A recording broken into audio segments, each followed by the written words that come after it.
তারা যে 16 বছর ভোট দিতে পারেনি, তারা ভোট কেন্দ্রে যেতে পারেনি, তাদের পছন্দসই প্রার্থীকে ভোট দিতে পারেনি, সেই পরিবেশ যাতে ফিরে না আসে, সেই পরিবেশ তৈরি করতে হবে অন্তর্বর্তীকালীন সরকার। আপনার সংস্কারের নাম দিয়ে যে তৈরি করা, কি বলে যে এই করব, ভরসা তৈরি করে জনগণের দৃষ্টিকে ঝাপসা করা যাবে। বিএনপির পক্ষ থেকে বারবার বলা হয়েছে সংস্কার আপনারা করবেন, করুন, কিন্তু কথা হলো সংস্কারের নাম দিয়ে আরো গণতন্ত্রের যে কাজগুলো রয়েছে, গণতন্ত্রকে মজবুত শক্তিশালী করার জন্য, আর সবচেয়ে বড় কথা হচ্ছে যে গণতন্ত্র মানেই হচ্ছে জনগণের শক্তি, জনগণের ক্ষমতা, সেই ক্ষমতা ফিরিয়ে দেওয়ার ব্যবস্থাটা করতে হবে। তার জন্য তারিখ নির্ধারণ করতে হবে। অন্তর্বর্তীকালীন সরকারের প্রথম এবং প্রাথমিক দায়িত্ব হচ্ছে একটি অবাধ সুষ্ঠু নির্বাচন। কে দল গঠন করবে না গঠন করবে সেটা সেই ব্যক্তি বা সংগঠনের দায়িত্ব, কিন্তু এটা প্রধান উপদেষ্টার দায়িত্ব নয়। প্রধান উপদেষ্টা দীর্ঘ 16 বছরের আন্দোলনের ফলে স্বৈরাচারের পতনের মধ্যে দিয়ে গণতন্ত্রের অঙ্গীকারের যে সরকার, সেই সরকার তো হচ্ছে ডক্টর ইউনূসের সরকার।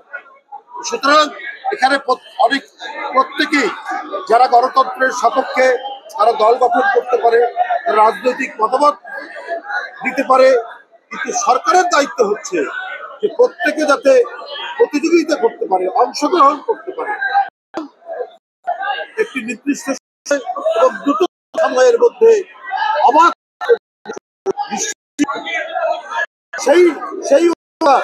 সেই কমিটমেন্টটা তো আপনার দিতে হবে জনগণ। তা না দিলে পরে জনগণের মধ্যে তো আতঙ্ক তৈরি হবে যে শেখ হাসিনার আবার কোনো প্রেতাত্মার জন্ম নেয় কিনা, এই নিয়ে তো একটা সংশয় দেখা দেবে।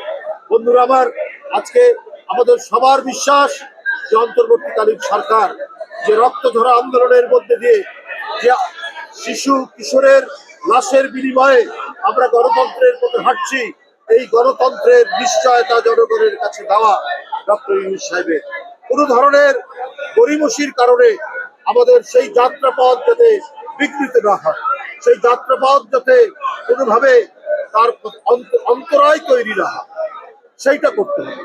আজকে গণতান্ত্রিক সরকার নাই বলেই আজকে ইনভেস্টমেন্ট হচ্ছে না, আজকে বিনিয়োগ হচ্ছে না, বিনিয়োগ করতে কেউ সাহস, কারণ অন্তর্বর্তীকালীন একটি অন্তর্বর্তীকালীন সরকার, সাময়িক সরকার। সুতরাং মানুষ একটা অনিশ্চয়তার মধ্যে আছে, মানুষ একটু ধোঁয়াশার মধ্যে আছে, কি হয় না হয়। তাই এই অনিশ্চয়তা কাটানোর জন্যও তো আপনার রাজনৈতিক সরকার দরকার। জনগণের ক্ষমতা জনগণকে ফিরিয়ে দিয়ে জনগণের ইচ্ছা হলো সেই সরকারে যাতে ঘটে, সেই পরিবেশ দরকার, এবং জনগণের কাছে জবাবদিহিমূলক সরকার ঘটে, সেটা একটি নির্বাচিত সরকারের মধ্যে দিয়ে। তাহলে আমাদের অর্থনীতির অনিশ্চয়তা, অর্থনৈতিক যে সংকট, আজকে বিনিয়োগ হচ্ছে না, আমাদেরকে বেশিরভাগ এখন উপর নির্ভর করতে, আমরা অভ্যন্তরীণ সম্পদ থেকেও আমরা বিনিয়োগ করতে ভয় পাচ্ছি। আমাদের প্রতিদিন আমাদের জাতীয় আবার কমতে শুরু, এইটা তো একটা কালো মেঘ, দিগন্ত রেখায় কালো মেঘ দেখা দিচ্ছে। সুতরাং এগুলো দূরীভূত করতে হলে আমাদেরকে অবশ্যই একটি নির্বাচিত সরকারের পথে আমাদেরকে যেতে হবে। তাই বন্ধুরা আবার আজকে জবাবদিহিতা থাকলে পরে এই যে সরকার সিদ্ধান্ত নিয়েছেন যে প্রতি সিলিন্ডার 12 কেজি গ্যাসের সিলিন্ডারের আপনার 19 টাকা দাম বৃদ্ধি করেছে, এটা তো হতে পারে না। এটা যারা সীমিত আয়ের যারা মানুষ, যারা নিম্ন আয়ের মানুষ, যারা গরিব মানুষ, সিএনজি চালক, রিক্সা চালক, ছোট ছোট দোকানদার, তাদের উপরে তো ভয়ঙ্কর চাপ পড়বে। সুতরাং এই যে আপনার গ্যাসের সিলিন্ডারের গ্যাসের দাম যে বৃদ্ধি, অর্থাৎ যেটি গৃহস্থালিতে কাজে যে গ্যাস জ্বালানো হয়, অর্থাৎ আপনার রান্নার জন্য যে গ্যাস জ্বালানো হয়, সেই গ্যাসের দাম যদি বৃদ্ধি হয় 19 টাকা প্রতি সিলিন্ডারে, এটা তো সাংঘাতিক ধরনের অর্থনীতির উপর একটা চাপ পড়বে, গরিব মানুষের উপর চাপ পড়বে। এটা সম্পূর্ণ অযৌক্তিক, এটা গণবিরোধী। আপনার নির্বাচিত সরকার থাকলে এই ধরনের পরিস্থিতি আপনার হবে না।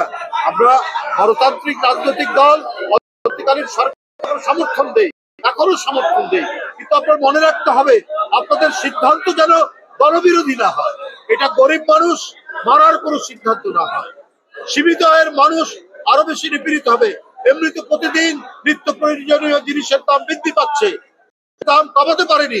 যেখানে মানুষের মোটামুটি ধরবে তার দাম কমাতে, তার উপরে যদি আপনার এই সিলিন্ডারের দাম বৃদ্ধি করেন, সিলিন্ডার গ্যাসের দাম বৃদ্ধি করেন, এটা মরার উপর খাড়ার ঘা ছাড়া আর কিছুই নয়। বন্ধুরা আবার আমি বক্তব্য দীর্ঘায়িত করব না।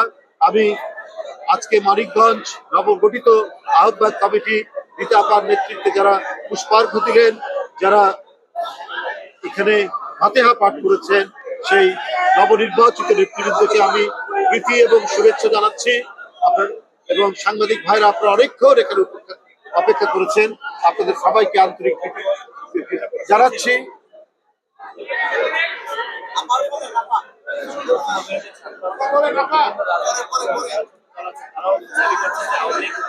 নিষিদ্ধ